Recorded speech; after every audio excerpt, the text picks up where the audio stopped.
ஆடிப்புறம் வர அதே நாள்லயே வந்து கருட பஞ்சமி வருது, நாக சதுர்த்தி வருது. நாக சதுர்த்தி அன்னைக்கு வருது, அடுத்த நாள் கருட பஞ்சமி, நாக பஞ்சமி வருது. இந்த ஆடி போறது இந்த கருடன் நாகம் இது எல்லாமே பார்த்தோமானால் ரொம்ப முக்கியமானதுங்க. கருடர் வந்து நாகத்தினால நாகம்ன்றது ஏற்கனவே பார்த்தோம் முன்னாடி ஒரு இது பண்ணும்பொழுது. இந்த நாகர் வந்து பல அபூர்வமான சக்திகளுடைய நம்ம சமயத்துல. நம்ம சமயத்துல பாருங்களேன், நீங்க எல்லா தேவதைகள் கிட்டயும் நாகர் இருக்கும். பாம்பு இல்லாத சுவாமி இருக்காது.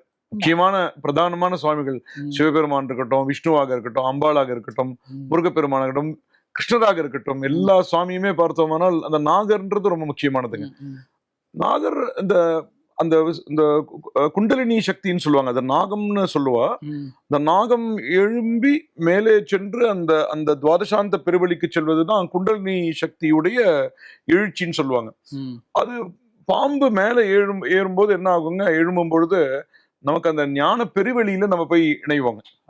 சோ அந்த நாக பஞ்சமி, நாக சதுர்த்தி, அது மாதிரி நாகங்கள்லாம் ஒன்னொன்னு பிசிக்கலா பார்த்தோம்னால் நாகத்தினால ஏதாவது ஒரு தோஷங்கள் இதா இருந்தா கூட, அந்த குடும்பத்துல அந்த குளத்துல யாராவது தவறு பண்ணியிருந்தா கூட அன்னைக்கு நம்ம இந்த நாகத்துக்கோ மாதிரி இதுக்கு சாந்தி பண்ணும்பொழுது நமக்கு அது ஒரு தோஷங்கள்ல இருந்து அந்த குடும்பத்துக்கே ஒரு உதாரணம் பண்றாங்க. கருடர் அதே மாதிரி, கருடர் எங்க இருந்தாலும் பார்த்தோம்னால் பெருமாளுடைய வாகனமாவும் இருக்கார். அதே மாதிரி எப்பேற்பட்ட விஷங்களை போக்கக்கூடியவருங்க கருடர். அவர் மரபுப்படி ஒவ்வொரு ஊர்ல தேசம் எல்லா பாரதம் முழுக்க அதை விசேஷமா கொண்டாடக்கூடிய ஒரு இதுங்க. நமக்கு தீமைகளை போக்கி நன்மைகளை தரக்கூடிய ஒரு விழாவாகவும் ஒரு விரதமாகவும் அவை எல்லாம் இருக்கிறது. நம்மளுடைய ஃபெஸ்டிவல்ஸ் பார்த்தோமானால் வெறும் ஃபெஸ்டிவல்ஸ் ஏதோ நம்ம 10 பேர் சேர்றோம்னு இல்லைங்க, நமக்கு ஒரு ஆன்ம பயனை தரக்கூடியது.